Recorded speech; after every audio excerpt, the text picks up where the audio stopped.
Hello दोस्तों, कैसे हैं आप सभी लोग? वेलकम है, स्वागत है आप सभी का हमारे यूट्यूब चैनल में। पेंशनर्स, फैमिली पेंशनर्स और कर्मचारियों के लिए मैं 2 बड़ी खबरें या बोल सकते हैं 3 बड़ी खबरें लेकर आया हूँ, जिनके आपको ऑफ़िशियल नोटिफ़िकेशन ही दिखाए जाएँगे। यानी गवर्नमेंट की तरफ से जो ऑफिस मेमोरेंडम जारी किए गए हैं, वही आपको दिखाए जाएँगे। पहली बड़ी खबर है नैशनल इंक्रीमेंट को लेकर के। जी हाँ दोस्तों, 1 जनवरी 2006 के बाद से जो पेंशनर 6 सीपीसी से रिटायरमेंट हुए थे, जिनको जून का इंक्रीमेंट जुलाई में मिलना था, दिसंबर का इंक्रीमेंट जनवरी में मिलना था, उससे रिलेटेड एक ऑफिस मेमोरेंडम 14 अक्टूबर 2024 को जारी कर दिया गया था। लेकिन उसके बाद से बहुत से पेंशनर्स थे, उनको नेशनल इंक्रीमेंट का फ़ायदा नहीं मिला। उसके बारे में हम यहाँ पर थोड़ी डिटेल में बात करेंगे कि कैसे आपको नेशनल इंक्रीमेंट का फ़ायदा पहुँचाया जाए।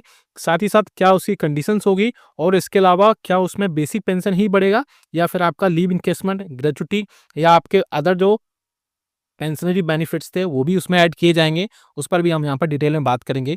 साथ ही साथ दूसरी बात करेंगे 18 माह के एरियर्स की।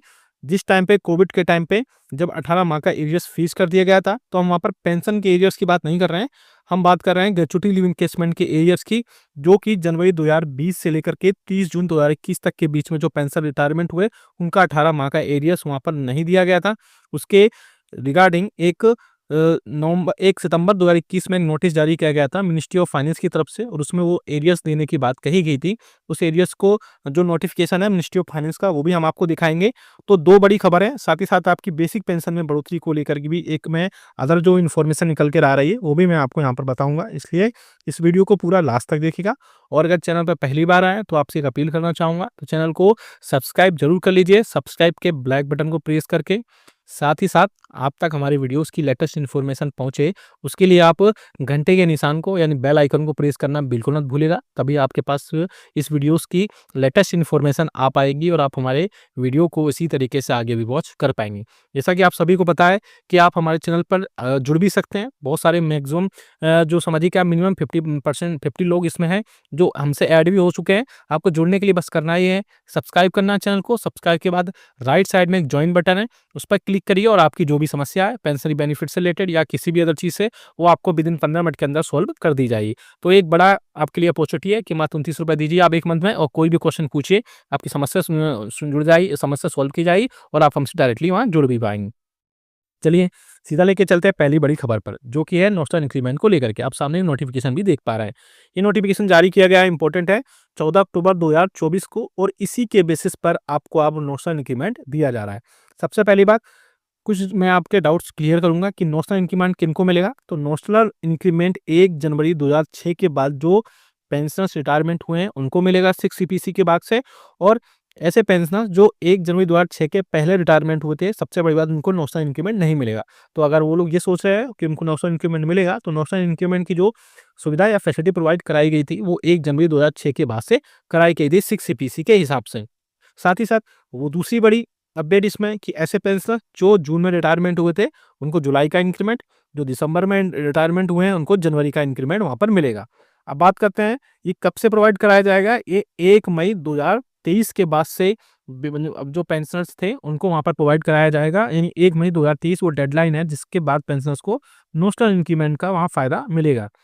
अब बात करते हैं कि इसमें और क्या चीज़ होंगी, तो आपकी सिर्फ़ बेसिक पेंशन में बढ़ोतरी होगी। यानी आप जब रिटायरमेंट हुए थे, तो आपको जो भी नेशनल इंक्रीमेंट या बोल सकते हैं कि एक्स्ट्रा इंक्रीमेंट मिला था, उसमें आपको सिर्फ़ बेसिक पेंशन में वहाँ बढ़ोतरी की जाएगी, ना कि लीव एनकेसमेंट, ग्रेच्युटी और जो अदर पेंशनरी बेनिफिट्स थे, उनके वहाँ पर नहीं मिलेगा। आप ये 14 अक्टूबर 2024 का नोटिफिकेशन अपने पेंशन डिस्बर्सिंग एजेंसी को दिखाइए और अब ये अपने एचआर या फिर आपके जहाँ से पेंशन डिस्बर्समेंट होती है, वहाँ पर इसको शो करवाइए और आपको नेशनल इंक्रीमेंट का फ़ायदा वहाँ से आप डायरेक्टली ले सकते हैं।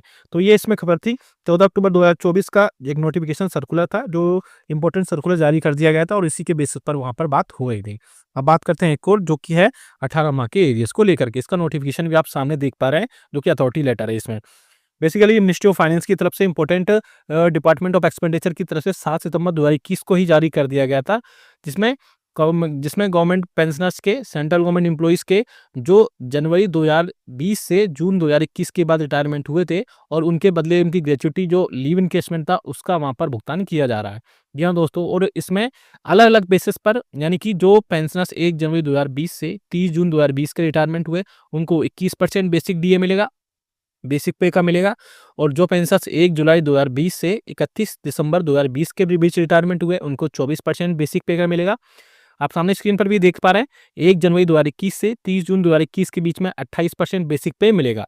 तो ये पेंशनर्स हैं जिनको अब स्पेशली जो न्यू पेंशन सिस्टम और इसके अलावा जो ग्रेच्युटी है, लिव इनकेसमेंट है, उनके बदले ये सब चीज़ें उसमें ऐड होंगी और उनका एरियर्स उनको प्रोवाइड कराया जाएगा। तो आप ये नोटिफिकेशन भी अपने दिखा सकते हैं। वैसे बहुत सारे पेंशनर्स थे, उनको मैसेजेस है उनके खातों में, अब ये एरियर्स आने लगा था, तो बहुत सारे पेंशनर्स ये भी मुझसे पूछ रहे थे कि क्या ये डीए का एरियर्स है? तो 18 माह की कोविड के टाइम पे जो एरियर्स रोका गया था, क्या वो उसका डीए है? तो मैं आपको बता दूं कि आपका उसका ये डीए नहीं है। आपका जो भी एडिशनल इंस्टॉलमेंट्स आपको प्रोवाइड कराई जा रही हैं, वो जो है डीए का एरियर्स नहीं था, वो आपको लीव इनकेसमेंट और ग्रेच्युटी का इनकेसमेंट था। उसी के बेसिस पर आपको अब जो है आपके खाते में जो एरियर्स आ रहा है वो उसी का है। मैं हालांकि इससे पहले भी बता चुका हूँ, लेकिन फिर से बता रहा हूँ मैं आपको। लेकिन उसमें क्लियर ये है कि आपको 18 माह का एरियर सभी को नहीं मिलेगा। जो पेंशनर्स 1 जनवरी 2020 से 30 जून के बीच 30 जून 2020 के बीच रिटायरमेंट हुए थे, उनको 21%। मैं फिर से रिपीट कर देता हूँ, 1 जुलाई 2020 से 31 दिसंबर 2020 के बीच 24%, और साथ ही साथ 1 जनवरी 2021 से 30 जून 2021 के बीच में जो रिटायरमेंट हुए थे, उनको 28% डीए का जो बेसिक पे है उसका वहाँ पर एरियर्स मिलेगा। तो सबको नहीं है वहाँ पर 18% का, 18 माह का, वहाँ पे 6-6 महीने के हिसाब से जो भी उस टाइम करंट में डीए था, उसी के हिसाब से वहाँ पर उन सबको प्रोवाइड कराया जाएगा। तो आप अगर आपको उससे रिलेटेड और भी चीज़ें चाहते हैं, तो आप कमेंट बॉक्स में कमेंट करेंगे, हम आपको डिटेल में वहाँ पर और भी सारी चीज़ें वहाँ पर बता देंगे। अब बात करते हैं तीसरी बड़ी खबर की, जो भी है जो कि है पेंशनर्स के बेसिक पे में बढ़ोतरी को लेकर के। जी हाँ दोस्तों, आप सभी को पता है कि बेसिक पेंशन में बढ़ोतरी 80 वर्ष की उम्र पूरी करने के बाद ही 20% बढ़ोतरी होती है, और 100 ईयर्स की एज कंप्लीट करने के बाद पूरी पेंशन आपको प्रोवाइड करा दी जाती है। लेकिन मोस्टली पेंशनर्स जो हैं वो 60 ईयर्स से लेकर के 79 ईयर्स के बीच के हैं, और उनको उनकी बेसिक पे में किसी भी टाइप से कोई भी बढ़ोतरी नहीं की जाती है। तो ऐसे में पेंशनर्स ने सरकार को रिप्रेजेंटेटिव्स डाले थे इंडिविजुअल लेवल पर भी, और यूनियंस भी लगातार इसके रिगार्डिंग बातचीत कर रही थी, और सरकार को एक प्रपोजल दिया गया है, लेटेस्ट प्रपोजल है, जिसमें कहा गया है कि जिस हिसाब से एग्जिस्टिंग एम्प्लॉइज की हर वर्ष 3% बेसिक पर में बढ़ोतरी की जाती है, उस हिसाब से पेंशन की एटलीस्ट बेसिक पेंशन में 1.5% की बढ़ोतरी की जाए। अगर 1.5% की बढ़ोतरी भी होती है तो बहुत अच्छी खबर है ये, क्योंकि बेसिक पेंशन में 1.5% बढ़ोतरी के बाद उनके डीए में भी बढ़ोतरी, डीआर में भी बढ़ोतरी होगी, जिससे कुछ नहीं मिलता है उनको बढ़ोतरी के रूप में, तो उससे काफ़ी हद तक वहाँ पर बढ़ोतरी देखने को मिल सकती है। तो ये प्रपोज़ल गवर्नमेंट को दिया गया है लेटेस्ट में। आप भी क्या इससे सहमत हैं? तो आप हमें कमेंट करके ज़रूर बताइएगा कि आपके बेसिक पेंशन में एटलीस्ट कितने % की बढ़ोतरी होनी ही चाहिए, जिससे कि आपके सारे ज़रूरतमंद खर्चे हैं, सारी नेसेसिटीज़ हैं, जो भी हैंड टू माउथ लोग रह रहे हैं, उनमें बढ़ोतरी हो पाए, और बाकी चीज़ों में वहाँ पर बढ़ोतरी होने के बाद पेंशनर्स को थोड़ी-सी वहाँ पर रिलीफ़ या बोल सकते हैं राहत मिल सके वहाँ पे। तो आप हमें कमेंट करके ज़रूर बताइएगा कि आपके हिसाब से जो बेसिक पेंशन में कितनी बढ़ोतरी होनी चाहिए। अब इसमें गवर्नमेंट का जो भी रिप्लाई आएगा, हम आपको ज़रूर बता देंगे इसमें। हमने यहाँ पे 3 इन्फॉर्मेशन की बात की, नोशनल इंक्रीमेंट को लेकर के, आपके 18 मंथ्स के डीए के एरियर्स को 18